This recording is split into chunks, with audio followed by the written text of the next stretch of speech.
Desde nuestra postura como periodistas debemos prestar particular atención a los detalles, así como a la veracidad de nuestras fuentes y las declaraciones, acusaciones y afirmaciones que en ocasiones pueden llegar a distorsionar la información. Así como lo mencionó Fidel Cano en la reacción al desnudo en respuesta a las fuertes críticas que recibió El Espectador por sus graves e impertinentes declaraciones ajenas a la realidad. En las redacciones estamos al borde de un ataque de nervios, tratando de informar de la manera más fiel y cercana a la realidad en medio de la confusión de las carreras y las presiones de las redes sociales, argumentó Cano. Sí, cometemos errores, ligerezas y bueno, este es el lugar para hablar de ellas solamente. Hubo dos complejas esta semana, una más que la otra, pero ambas resultaron incendiarias, por decirlo menos. El pasado 13 de mayo El Espectador publicó una noticia con un titular polémico que provocó distintas reacciones en la ciudadanía. El debate nació debido a una fuerte acusación a la Policía Nacional, donde indicaron que una joven se suicidó después de haber sido víctima de abuso sexual por parte de algunos uniformados. Tal como se evidenció en el titular de la noticia, menor de edad se habría quitado la vida tras ser violentada sexualmente por policías. Sin embargo, lo que ocurrió fue que el adolescente, después de publicar su testimonio a través de su cuenta de Facebook, al día siguiente de la violación, decide atentar contra su vida. La polémica nace a partir de las apresuradas declaraciones del medio, donde publican abundantes y aceleradas noticias con el objetivo de ser el medio que informe de manera exclusiva. Las reacciones obtenidas no venían únicamente de la ciudadanía inconforme, sino a su vez se conocieron las declaraciones frente a la opinión pública del comandante brigadier general Ricardo Augusto Alarcón Campos. La Policía Nacional se permite afirmar de manera categórica que es una noticia, aparte de falsa, vil y ruin. Aunque el comandante Alarcón dice que la noticia es falsa, es evidente como en su declaración no hace referencia al episodio de violencia sexual denunciado por la menor. Únicamente se limita a aclarar lo que pasó después, cuando la institución se vio expuesta al ojo público. En razón a ello, las investigaciones de las autoridades competentes serán claves para determinar qué sucedió. En redes circula información sobre el caso y precisamente en Twitter encontramos un hilo publicado desde la cuenta oficial de la Defensoría del Pueblo en el que se afirma lo siguiente. Desde la Defensoría del Pueblo estamos atentos a los reportes de medicina legal y la Fiscalía para que en caso de confirmarse el hecho, que rechazamos contundentemente, se haga justicia y el debido proceso. Por otra parte, además del sinfín de críticas, memes y comentarios que se volvieron tendencia en redes, El Espectador fue comparado con El País, argumentando cuál sería la forma correcta para titular este tipo de noticia, teniendo en cuenta el proceso legal en el que se encontraba el caso y además las declaraciones públicas. Frente a la penosa situación a la que se vio expuesta el medio, se tomó la decisión de modificar el titular, optando por: Paro nacional, menor de edad se habría quitado la vida tras denunciar violencia sexual por parte de policías. No obstante, en el que se encuentra vigente se mantiene una nota aclaratoria de los motivos que impulsaron tal cambio. Como lo afirma la nota aclaratoria, el autor de la noticia, el director del Espectador, el titular es apresurado e incendiario y deja a un lado un hecho importante del caso, la denuncia de la violencia sexual por parte de la joven.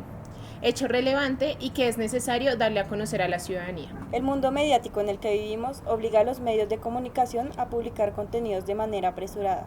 Algunos caen en el error de desinformar o dar acusaciones que desorientan, como lo que le ocurrió al Espectador. No fue el único suceso que se presentó en la semana del 13 de mayo, pues así como se mencionó al inicio, el director Fidel Cano pidió disculpas por dos titulares publicados. El segundo hace referencia al suceso ocurrido en el Parque San Cipriano cerca al CAI de Masuret, a las 3 de la tarde, donde el joven estudiante David Sánchez asegura que fue señalado de aparentar una actitud sospechosa, por el simple hecho de detenerse frente al CAI.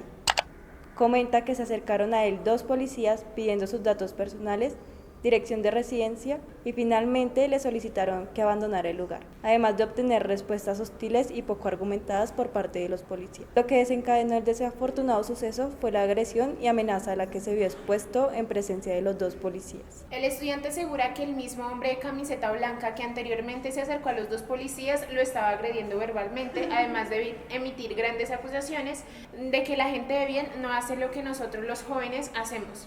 Inclusive llegó a recibir amenazas de muerte por dicho sujeto. Me acaba de pegar una patada ese tipo, ¿cómo se llama?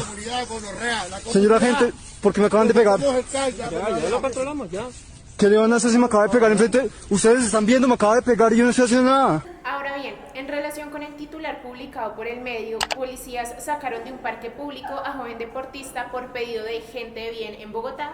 Las críticas que se exponían por medio de Twitter eran contundentes y desencadenaron un gran inconformismo con respecto al término gente de bien, con el cual se promueve la lucha de clases, tachando a este medio como clasista, impertinente y amarillista. Una vez más, el espectador decidió modificar el titular, asumiendo el grave error que se había cometido desde la oficina de redacción, dejando hasta la fecha el titular sin argumentos y por sospecha 2 policías sacaron de un parque público a un joven deportista en Bogotá.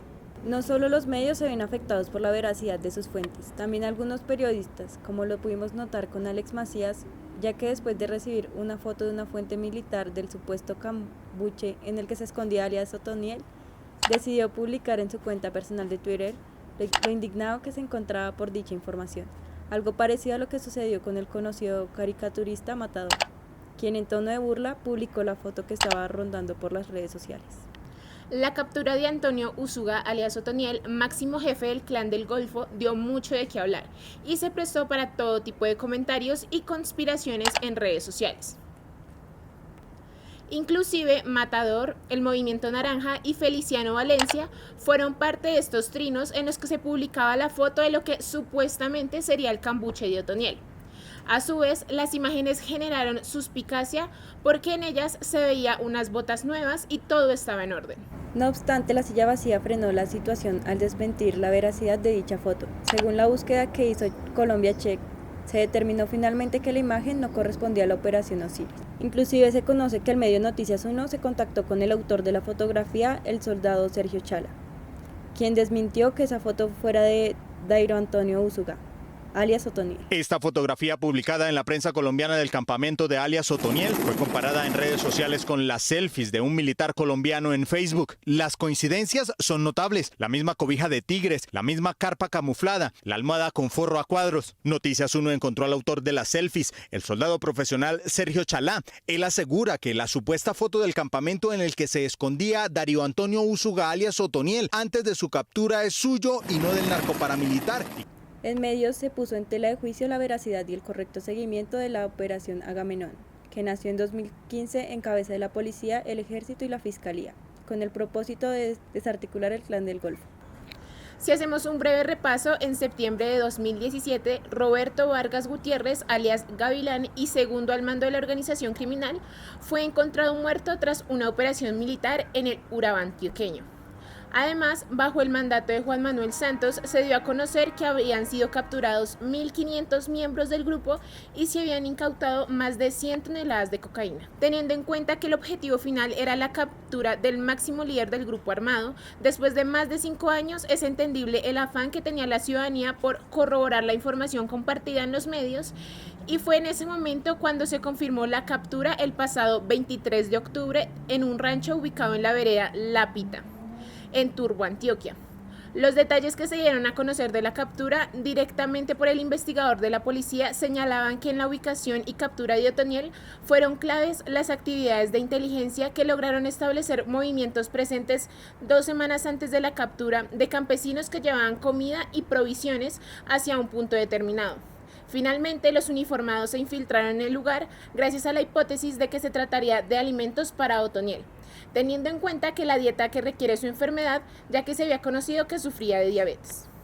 Finalmente queremos aclarar que a pesar de los inconvenientes que atravesó el espectador a raíz de la incorrecta titulación de las noticias que hemos abordado, es importante aclarar que es un error frecuente en el ejercicio del periodismo.